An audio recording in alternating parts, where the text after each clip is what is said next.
Shabbat Shalom, everyone. We're gathered together on the first Sabbath of the year. If all of the numbers are right and everything's accurate in Yobelim and the other things that we've been checking, it would be the year 5923 from creation, but that's in no way set in stone. However, it's the first month. It's the fourth day of the first month. And we are continuing with our Shabbat study of the Recognitions of Clement. This is from book 4, I believe, chapter 37.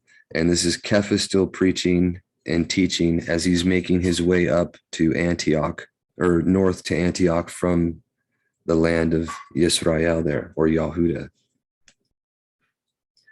So he was just going over the origin and unprofitableness of idolatry.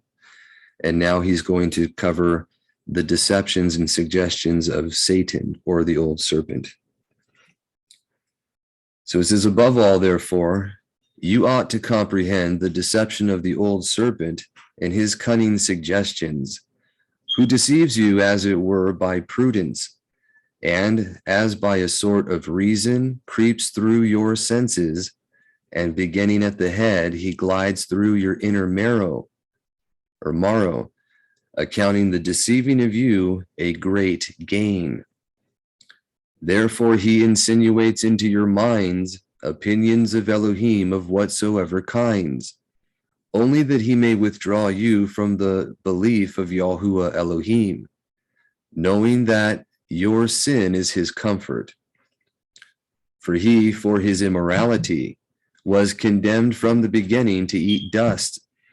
For that he caused to be again resolved into dust him who had been taken from the dust, even till the time when your inner beings will be restored, being brought through the fire, as we will instruct you more fully at another time.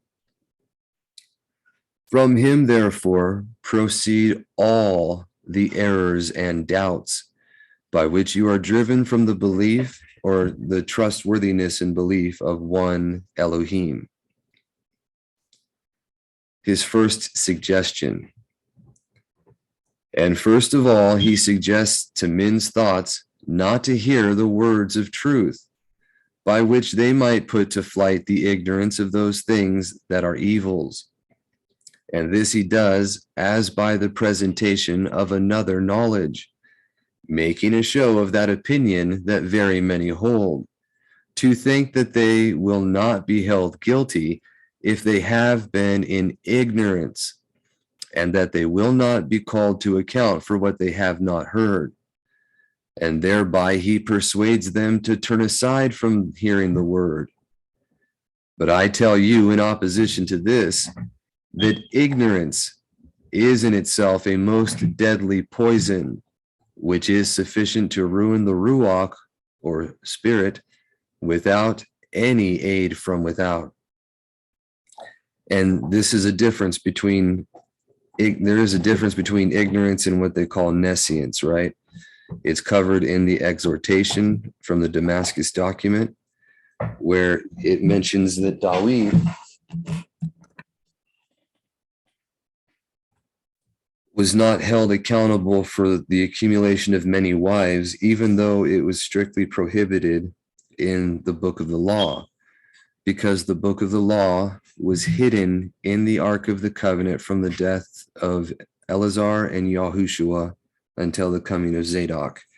And because he could not know, it was not possible for anyone to know, it was not held against him. So this is made clear right here. Ignorance will not save anyone. If you have the ability to know something and you choose not to, it won't help you. And therefore, there is no one who is ignorant who will escape through his ignorance, but it is certain that he will perish. For the power of sin naturally destroys the sinner. But since the judgment will be according to reason, the cause and origin of ignorance will be inquired into, as well as of every sin.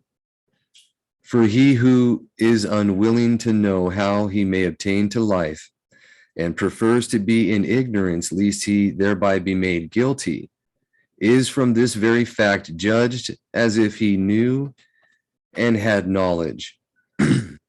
For he knew what it was that he was unwilling to hear, and the cunning obtained by the artifice of the serpent will avail him nothing for an excuse, for he will have to do with him to whom the heart is open. But that you may know that ignorance of itself brings destruction, I assure you that when the Ruach, or inner being, departs from the body, if it leave it in ignorance of him by whom it was created, and from whom in this world it obtained all things that were necessary for its uses, it is driven forth from the light of his Malkuth, or kingdom, as ungrateful and untrustworthy. His second suggestion. Again, the immoral serpent suggests another opinion to men that many of you are in the habit of bringing forward, that there is, as we say, one Elohim who is master of all. But these also, they say, are Elohim. For as there is one Caesar, and he has under him many Shophatim, which is judges, for example, prefects, consuls, tribunes, and other officers. In like manner, we think that while there is one Elohim greater than all, yet still that these Elohim are ordained in this world, after the likeness of those officers of whom we have spoken, subject indeed to that greater Elohim, yet ruling us and these things that are in this world.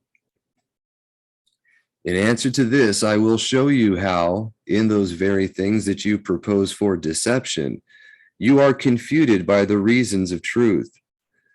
You say that Elohim occupies the place of Caesar, and that those who are called Elohim represent his judges and officers.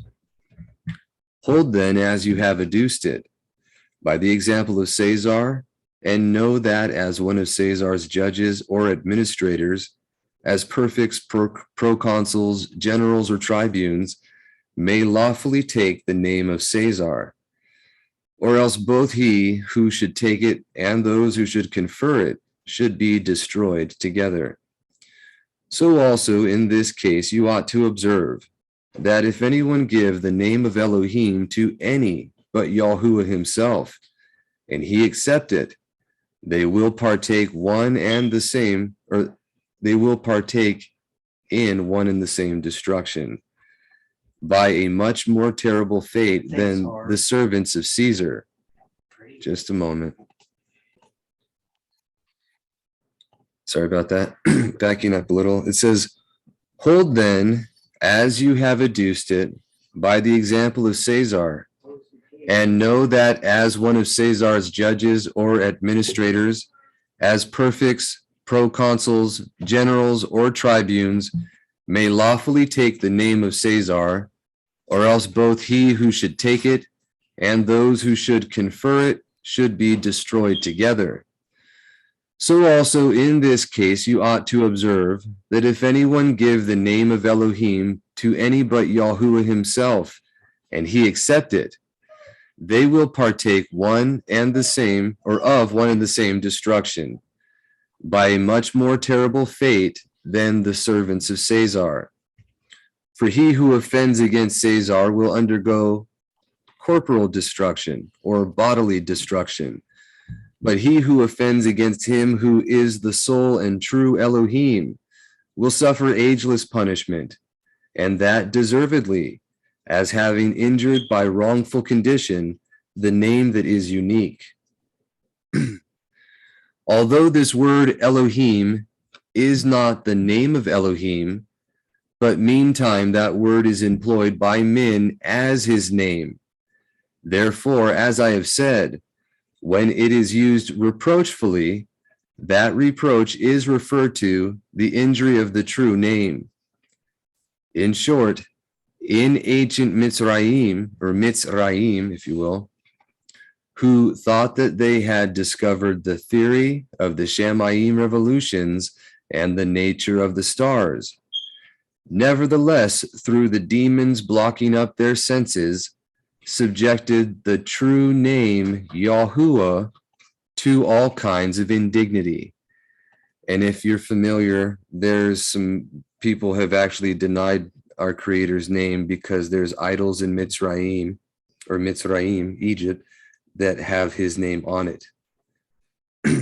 This is admitting that that's what they did.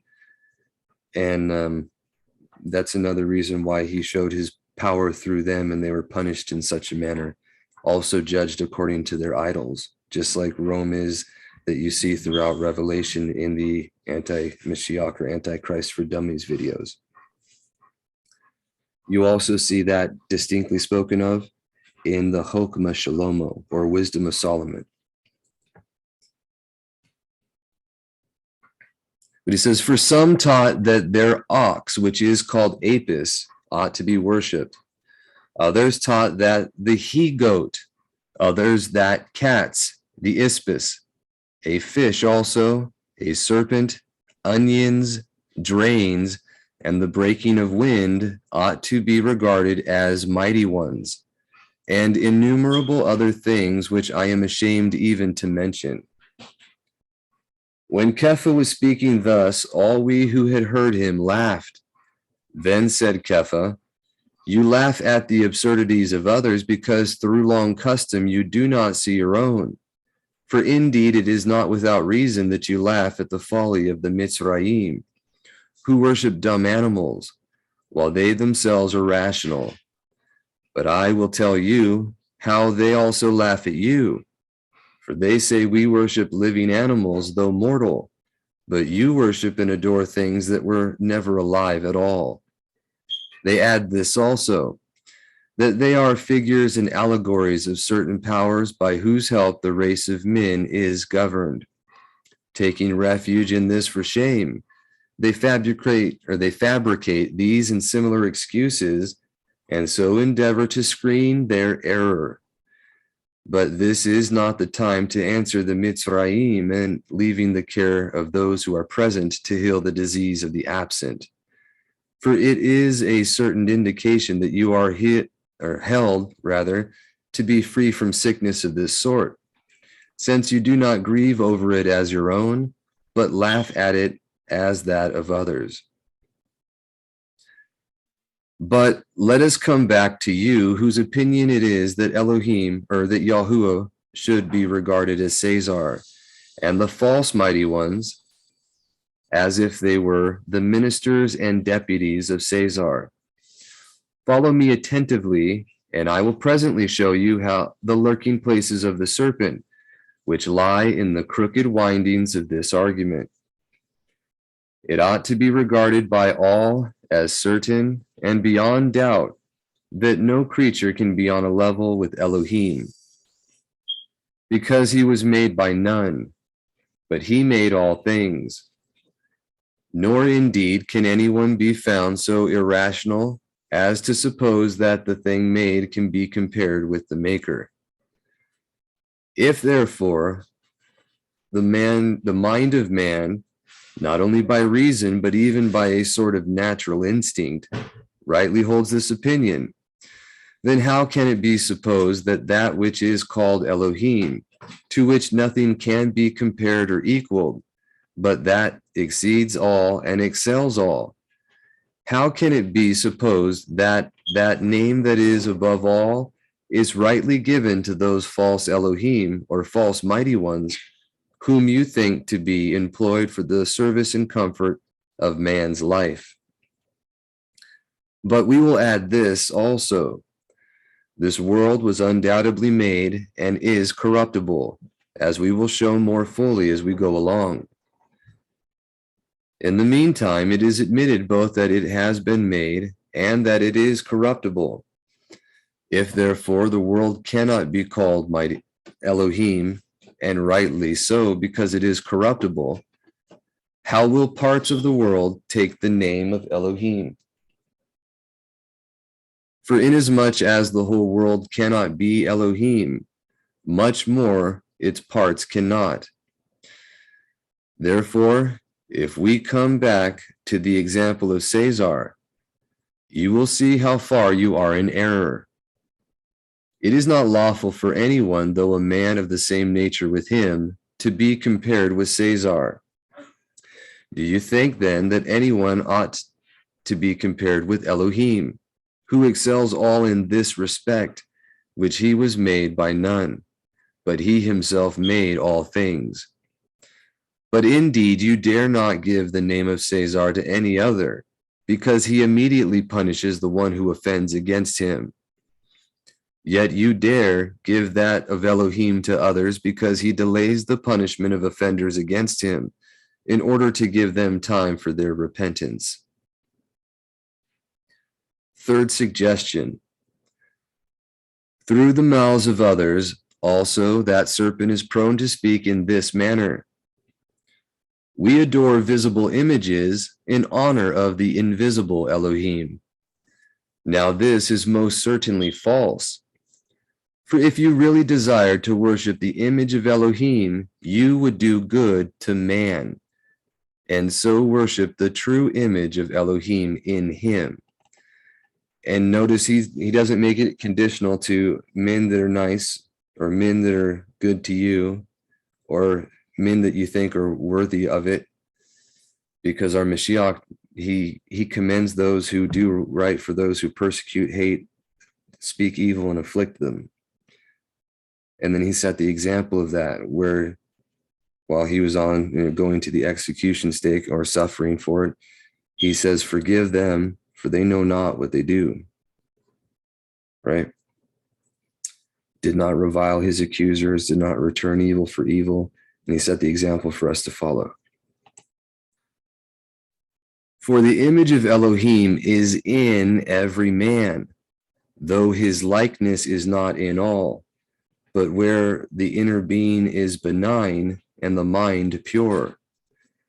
If therefore you desire truly to honor the image of Elohim, we declare to you what is true, that you should do good to and pay honor and reverence to man, who is made in the image of Elohim, that you minister food to the hungry, drink to the thirsty, clothing to the naked, hospitality to the stranger, and necessary things to the prisoner. And that is what will be regarded as truly bestowed upon Elohim. And so far do these things go to the honor of Elohim's image, that he who does not do these things is regarded as casting reproach upon Yahuwah's image. What then is that honor of Elohim that consists in running from one stone or wooden figure to another, in venerating empty and lifeless figures as mighty ones, and despising men in whom the image of Elohim is of a truth? Yea, rather be assured that whoever commits murder or adultery or anything that causes suffering or injury to men, in all these the image of Elohim is violated. For to injure men is a great offense towards Elohim, and to cause injury to men, whether it's the person, character, or property, is the only thing under the common law in which you can sue for remedy or redress grievances against the the injury. If there is no injury, there's no crime. And that's right here in scripture too. For to injure men is a great offense towards Elohim. Whenever, therefore, you do to another what you would not have another do to you, you defile the image of Elohim with undeserved distresses. Comprehend, therefore, that is the suggestion of the serpent lurking within you, who persuades you that you may seem to be obedient when you worship insensible things, and may not seem disobedient when you injure sensible and rational beings. Fourth suggestion. But to these things the serpent answers us with another mouth and says, if Yahuwah did not desire these things to be, then they should not be. I am not telling you how it is that many contrary things are permitted to be in this world for the probation of everyone's mind. But this is what is suitable to be said in the meantime. If, according to you, everything that was to be worshipped ought not to have been, there would have been almost nothing in this world. For what is there that you have left without worshiping it? The sun, the moon, the stars, the water, the earth, mountains, trees, stones, men. There is no one of these that you have not worshipped. According to your saying,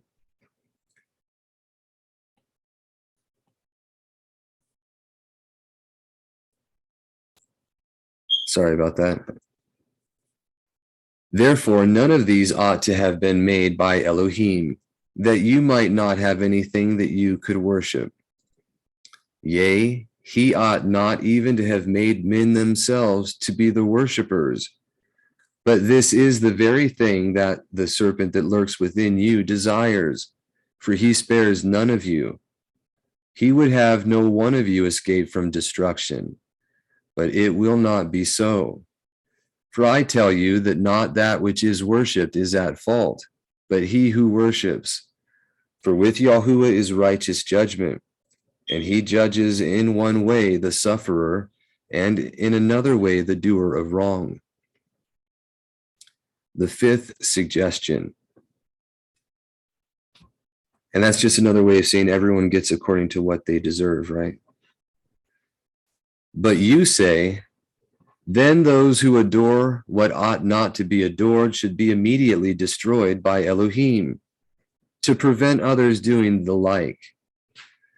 But are you wiser than Elohim, that you should offer him counsel? He knows what to do. For with all who are placed in ignorance, he exercises patience, because he is merciful and favorable, and he foresees that many of the immoral become righteous, and that even some of those who worship impure statues and polluted images have been converted to Elohim, and forsaking their sins and doing good works obtain to deliverance. But it is said, we ought never to have come even to the thought of doing these things. You do not know what freedom of will is, and you forget that he is good who is so by his own intention.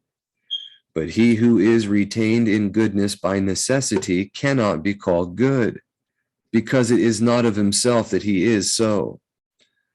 Because, therefore, there is in every one liberty to choose good or evil, he either acquires rewards or brings destruction on himself. Nay, it is said, Elohim brings to our minds whatsoever we think. What do you mean then? You blaspheme. For if he brings all our thoughts into our minds, then it is he that suggests to us thoughts of adultery and covetousness and blasphemy and every kind of effeminacy. Cease, I entreat you, these blasphemies, and comprehend what is the honor worthy of Elohim. And say not, as some of you are likely to say, that Elohim needs not honor from men. Indeed, he truly is in need of none, but you ought to know that the honor that you bestow upon Elohim is profitable to yourselves. For what is so disgusting as for a man not to render thanks to his Creator? Sixth suggestion. But it is said, we do better who give thanks both to himself and to all with him. In this you do not comprehend that there is the ruin of your deliverance. For it is as if a sick man should call in for his cure at once a physician and poisoners, since the latter could indeed injure him, but not cure him. And the true physician would refuse to mix his remedies with their poisons, lest either man's destruction should be ascribed to good, or to the good, or his recovery to the injurious. But you say, is Elohim then indignant or envious, if when he benefits us, our thanks be rendered to others.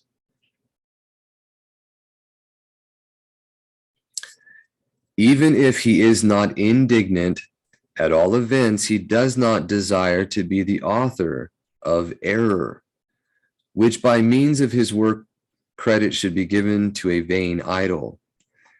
And what is so evil and so ungrateful as to obtain a benefit from Elohim and to render thanks to blocks of wood and stone? So arise and comprehend your deliverance, for Yahuwah is in need of no one, nor does he require anything, nor is he hurt by anything. But we are either helped or hurt in that we are grateful or ungrateful. For what does Elohim gain from our praises? Or what does he lose by our blasphemies? Only this we must remember, that Elohim brings into proximity and friendship with himself the inner being that renders thanks to him. But the immoral demon possesses the ungrateful inner being. But this is an interesting section, right? Something that we should be paying attention to. And the more you look at how Revelation plays out, you see that this is true. Creation takes vengeance on sinners. But this also I would have you know, that upon such inner beings, Elohim does not take vengeance directly, but his whole creation rises up and inflicts punishments upon the immoral.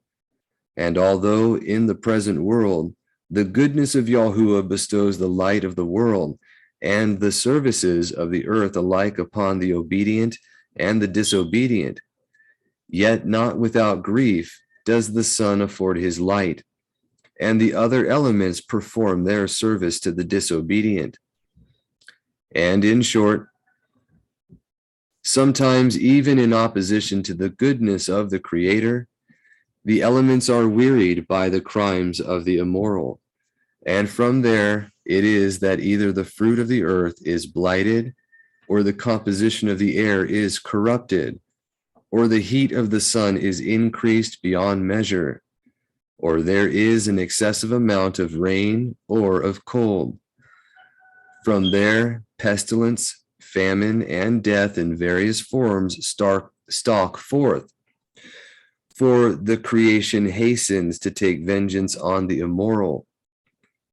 Yet the Tobim, or goodness of Elohim, restrains it, bridles its indignation against the immoral, and compels it to be obedient to his loving kindness, rather than to be inflamed by the sins of the crimes of men. For the patience of Elohim waits for the conversion of men as long as they remain in this body. But if any persist in immorality till the end of life, then as soon as the inner being, which is immortal, departs, it will pay the penalty of its persistence in immorality. For even the inner beings of the disobedient are immortal. Just a moment.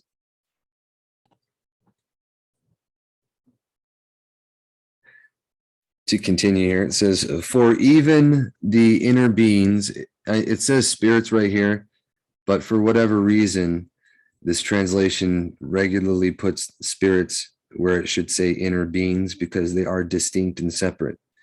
The inner being of a man is the nephesh, or what the breath of life that was breathed into them at the beginning, that he became a living being. But the ruach is the influence either from, it says the Melchizedek, the king of righteousness, or Malki Rasha, the king of evil. So there's a difference between these. It says, for even the inner beings of the disobedient are immortal, though it is likely they themselves would desire them to end with their bodies. But it is not so, for they endure without end the torments of ageless fire, and to their destruction they have not the quality of mortality. But maybe you will say to me, you terrify us, Kepha. And how will we speak to you the things that are in reality? Can we declare to you the truth by keeping silence? We cannot state the things otherwise than as they are. But if we were silent, we should make ourselves the cause of the ignorance that is ruinous to you, and should satisfy the serpent that lurks within you and blocks up your senses, who cunningly suggests these things to you, that he may make you always the enemies of Yahuwah. But we are sent for this end, that we may betray his disguises to you, and melting your enmities may reconcile you to Elohim, that you may be converted to him, and may please him by good works.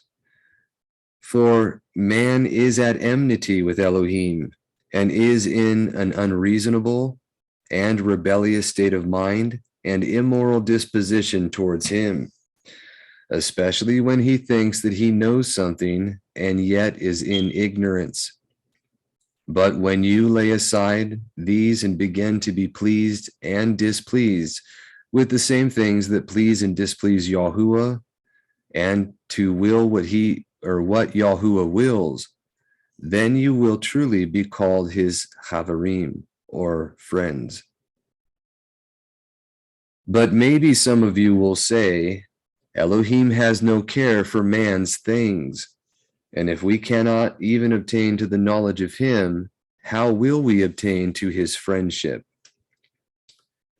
That Elohim does concern himself with the affairs of men. His government of the world bears witness, for the sun daily waits upon it. The showers minister to it.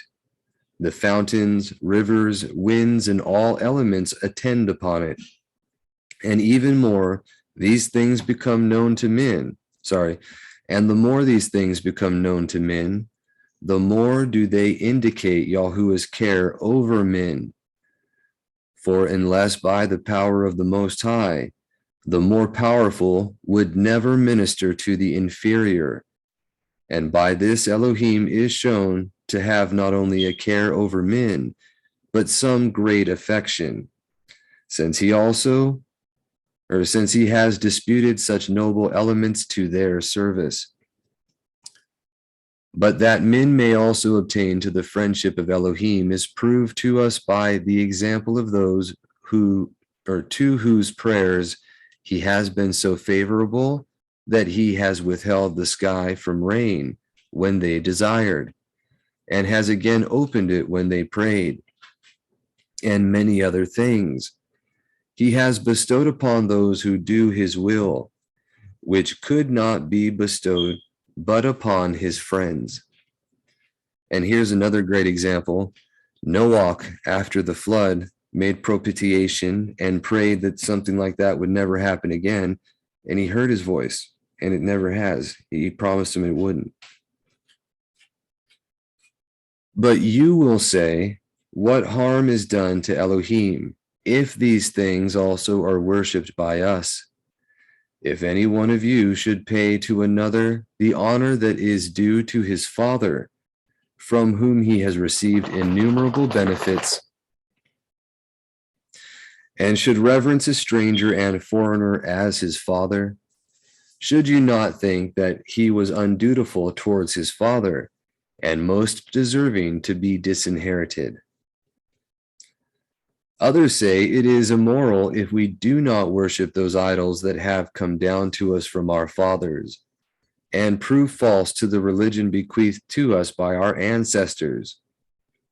On this principle, if anyone's father was a robber or a base fellow, he ought not to change the manner of life handed down to him by his fathers, nor to be recalled from his father's errors to a better way. And it is reckoned evil if one does not sin with his parents, or does not persist in evil with them. Others say, we ought not to be troublesome to Elohim, and to be always burdening him with complaints of our miseries, or with the exigences of our petitions. How foolish and witless an answer. Do you not think it troublesome to Elohim if you thank him for his benefits, while you do not think it troublesome to him if for his gifts you render thanks to stocks and stones? And how comes it that when rain is withheld in a long drought, we all turn our eyes to the sky and entreat the gift of rain from Yahuwah Almighty? And all of us with our little ones pour out prayers on Elohim and entreat his compassion. But truly, ungrateful beings, when they obtain the baraka, quickly forget, for as soon as they have gathered in their harvest or their vintage, straightway they offer the first fruits to deaf and dumb images, and pay vows in temples or groves for those things that Yahuwah Elohim has bestowed upon them, and then offer sacrifices or zabachim to demons, and having received a favor, they deny the bestower of the favor. But some say these things are instituted for the sake of joy and for refreshing our minds, and they have been devised for this end, that the mind of man may be relaxed for a little from the cares and sorrows. See now what a charge you yourselves bring upon the things that you practice.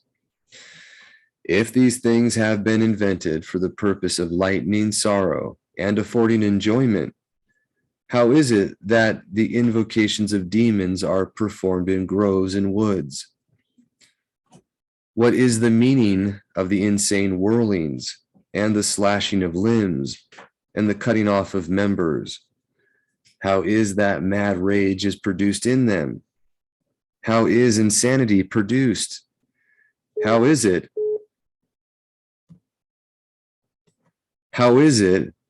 that,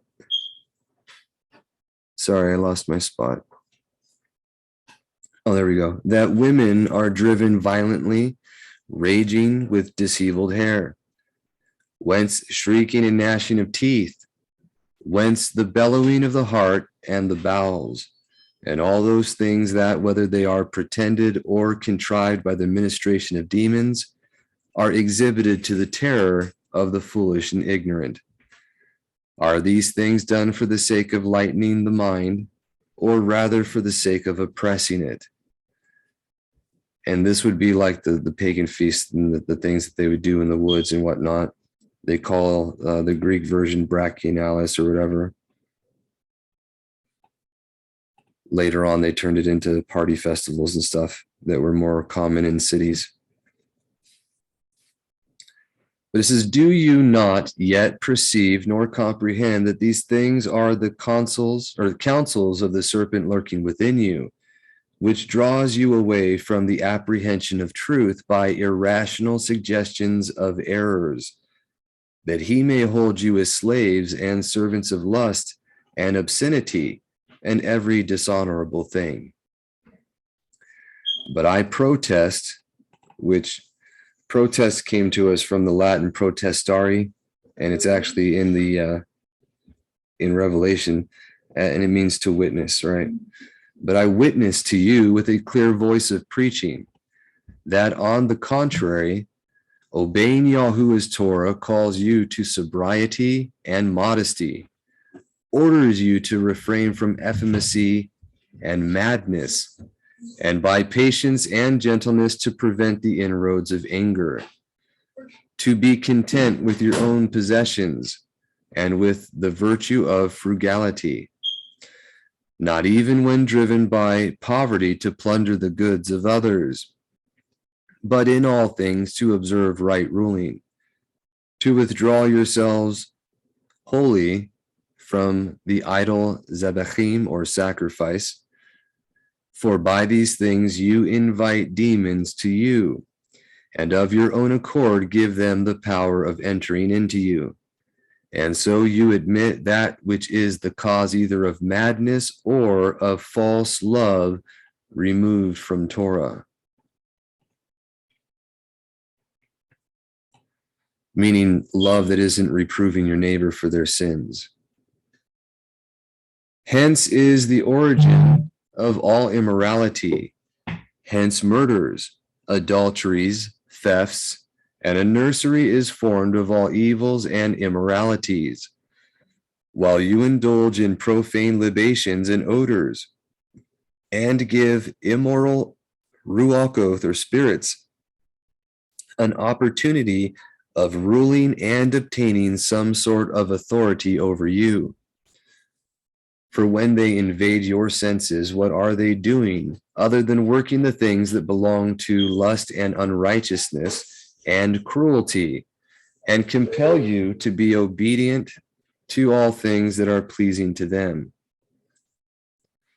Elohim indeed permits you to suffer this at their hands by a certain righteous judgment, that from the very dishonor of your doings and your feelings, you may comprehend how unworthy it is to be subject to demons and not to Elohim. Hence also by the friendship of demons, men are brought to dishonorable and base deeds. Hence men proceed even to the destruction of life, either through the fire of lust or through the madness of anger, through excessive grief. So that, as is well known, some have even laid violent hands upon themselves. And this, as we have said, is by righteous sentence of Elohim, that they are not prevented from doing, that they may both comprehend to whom they have yielded themselves in subjection, and know whom they have forsaken.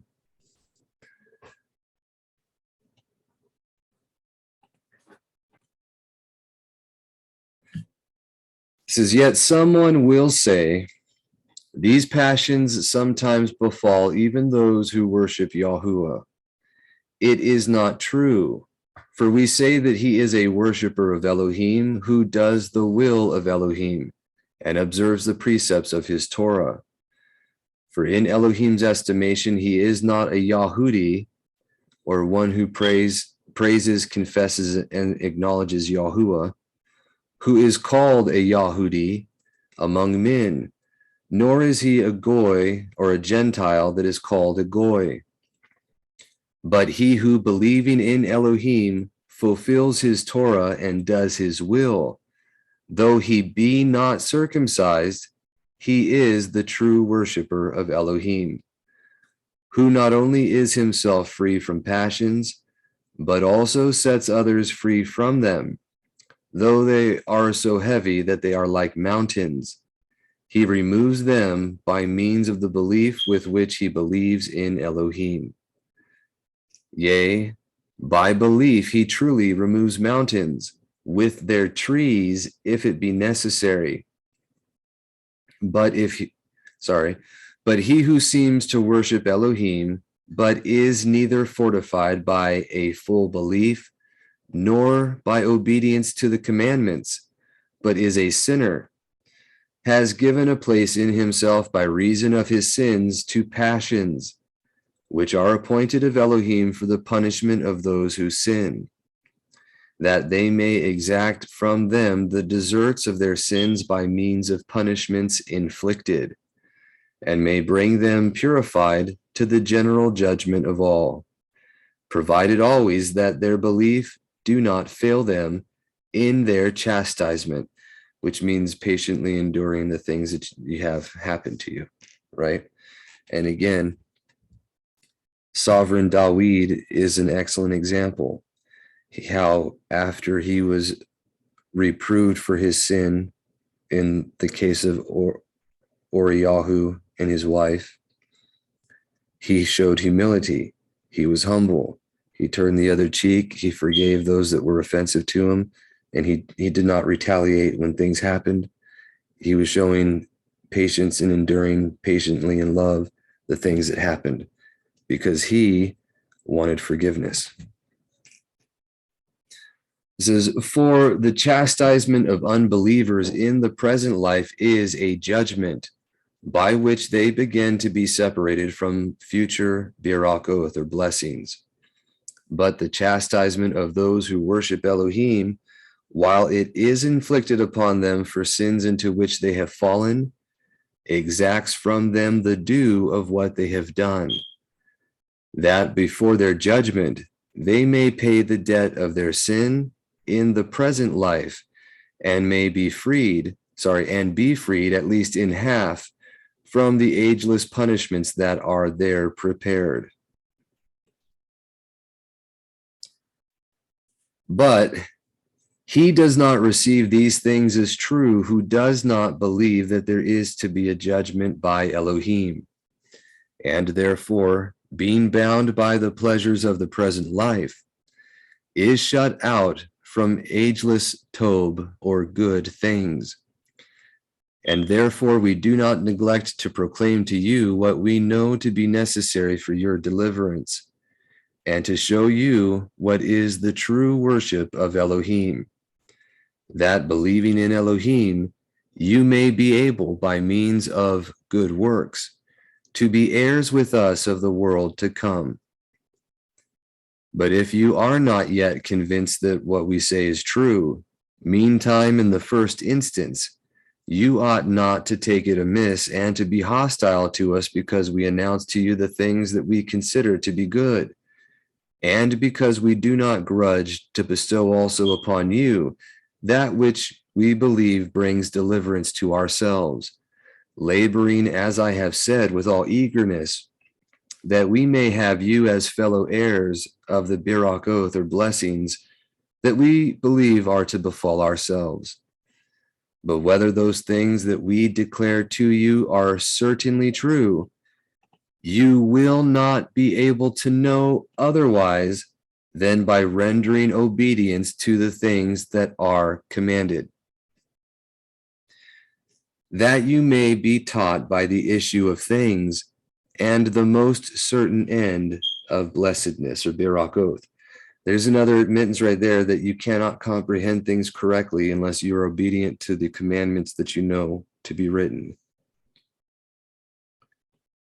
And therefore, although that serpent lurking within you occupies your senses with 1,000 arts of corruption, and throws in your way 1,000 obstacles by which he may turn you away from the hearing of delivering instruction, all the more ought you to resist him, and despising his suggestions, to come together the more frequently to hear the word and receive instruction from us, because nobody can learn anything who is not taught. And when he had done speaking, he ordered those to be brought to him who were oppressed by sickness or demons, and laid his hands upon them with prayer. And so he dismissed the crowds, charging them to resort to the hearing of the word during the days that he was to remain there. Therefore, when the crowds had departed, Kepha washed his body in the waters that ran through the garden, with as many of the others as chose to do so, and then ordered the couches to be spread on the ground under the very shady tree, and directed us to recline according to the order established at Caesarea. And thus, having taken food and given thanks to Elohim after the manner of the Hebrews, as there was yet some portion of the day remaining, he ordered us to question him on any matters that we pleased. And although we were with him 20 in all, he explained to every one whatever he pleased to ask of him, the particulars of which I set down in scrolls and sent to you some time ago. And when evening came, we entered with him into the lodging and went to sleep, each one in his own place. I'm sorry, that was book 5, apparently not book 4.